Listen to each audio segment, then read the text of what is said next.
John Nolan, and I'm here with Father Bob Stagg, former pastor of St. James, and the man responsible for shepherding the parish through the construction and dedication of our current church building.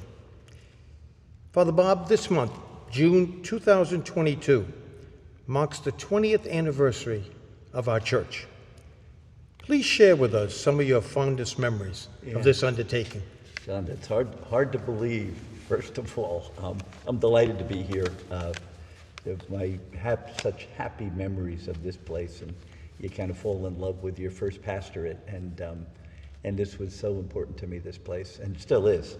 But I remember when I was ruminating about how we got here, and I've done a fair amount of building since I've left here, but this was really my first project, and I should have had my head examined. We started in the end of probably 4 years here, and things started to go well. You know, people were very supportive, and collections were good, and I was able to put a staff together, and then I started to look around, and the obvious thing was to repair the worship space. You know, that's why we're here, and as you may or may not know, that after the war, Archbishop Boland at the time set up 12 apostle parishes in the Archdiocese of Newark in the 4 counties, and they're all called St. James the Apostle, St. Thomas the Apostle, St. John the Apostle, St. Matthew the Apostle, and they all had on their blueprints a future church.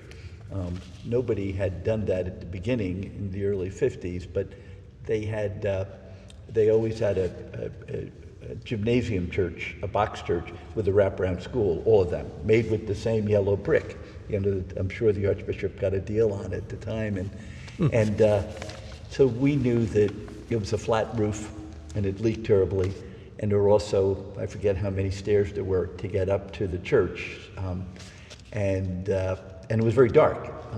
One of my associates at the time said, "It's when you turn the lights on in here, it gets darker." And I thought that was an incredible line. It had a couple of pulpits at the time, and we knew we could do better.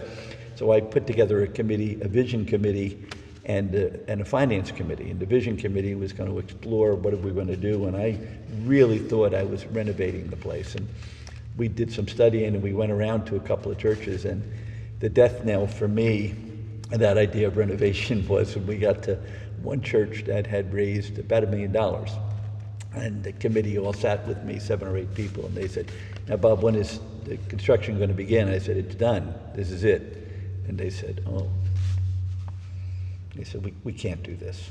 And that night, I don't think I slept, because I knew that we had to raise a fair amount of money, and I knew we were going to come out of the ground brand new. The good news is when you come out of the ground, you can kind of build what you want. The bad news is it's more money. And you don't have, if you're renovating, you don't have to worry about putting a roof on, it's already there. And a new building, it's not an option. So, so when we built and we interviewed certain architects, we interviewed about 10 architects. I remember most of them saying, what do you want, Father? And I said, well, I want to open the doors of a church and say, wow. And certainly they did that. When you build, usually you build to get something you don't have, and we wanted a ridge line, a peaked roof. We didn't want a flat roof. We wanted something with a lot of light, a lot of windows. So we've been the narthex, so the donors' names are etched in glass there, so that it would be functional, but it would also represent those who donated it, and the light would come through. We also wanted no steps in the new church. And we were able to achieve all that. The furniture, you know, if you're going to build a church today, you would try not to get a box church like the old auditorium church, where the altar's here and everybody kind of watches theater style. You'd go back to the early church, where you'd like to get a crescent with the altar pushed out as far as it is, so that people are not all in front of you, but maybe 270 degrees around you. We are the church, and that came out of the Vatican Council in 1965, and architecture follows theology, and the theology was we're the church, and if we're the church, we ought to be able to look across from pew to pew and see other members of the body of Christ, as well as see the body of Christ on the Eucharistic table, and that was really important. The other cultic furnishings, we put the four big pieces of furniture should all match, so they match with granite from Vermont. We got a deal on it, and we moved on it. So they all have granite and mahogany from here to the baptistry, which has an adult baptistry plus an infant font, and the pulpit, which is able to go up and down, but it matches the altar and the baptistry, and the tabernacle, which behind us, originally I was putting over in that corner, and the Archbishop at the time called and said he wanted it directly behind the altar. So the challenge, when nobody's in church, the tabernacle is really the main event. But during the Sunday worship, when we're all here, clearly the Eucharistic table is the main event. So had to put that active and passive area. They kind of fight with each other, but very cleverly the architect developed those boards over the top and created a silo effect and pushed it into the window. So it's a magnificent place. It has its own space, and it's not, as the Italians say, a jambot. It's not all crowded into the same spot with the altar, so they don't fight with each other. The artwork here was done by a fellow from Krakow, and he also has studios in St. Louis in our country, and we found him. And Wojtek, I forget his last name, he also did the crucifix, which I love. You know, it's not an Easter crucifix, a resurrected Christ, but it's not a Good Friday dead Christ. It's a Christ who's still alive, and he's turning, and he's giving his spirit up at that time. The pieces, when we were building at the turn of the century, Our Lady of Guadalupe was named Patroness of the Americas by John Paul II, and we thought with the statue of Mary it should reflect that, and so we went with Guadalupe. We found a local artist. His first name is Nick. He had family in the parish. He did that. We paid for that one, but I think he donated the St. James relief on the other side over here. Yeah, we're pretty happy with all of that. It's held up beautifully, which is clearly one of the jewels of Union County church architecture. Yeah. Absolutely. In 2023, St. James celebrates its centennial milestone, 100 years as a parish. Why is this occasion significant, and why is it important that we, the parishioners, celebrate this occasion? Yeah, good question, John. We're just watching the 70th anniversary of Queen Elizabeth's reign. Her platinum jubilee, and it was really important for her to get out her son and her grandsons and her great-grandsons and great-granddaughters, for that matter. You can see the line of succession to the people of Britain, and they saw it. And the monarchy's not going anywhere. And you see the first church here on Mars Avenue, which used to be a bank. I don't know whether it still is, but we were there on Mars Avenue when it became a bank prior to me coming here. Then we had the second church. And this building here tells everybody the Catholics aren't going anywhere. We're present, we're here.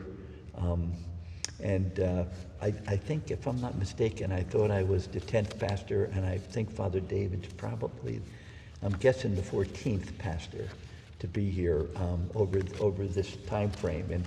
And that's a beautiful thing to the town. The town certainly knows we're here with the festival, this presence, a very strong Jewish community, which was always pretty supportive of St. James when I was here, and I'm sure they still are.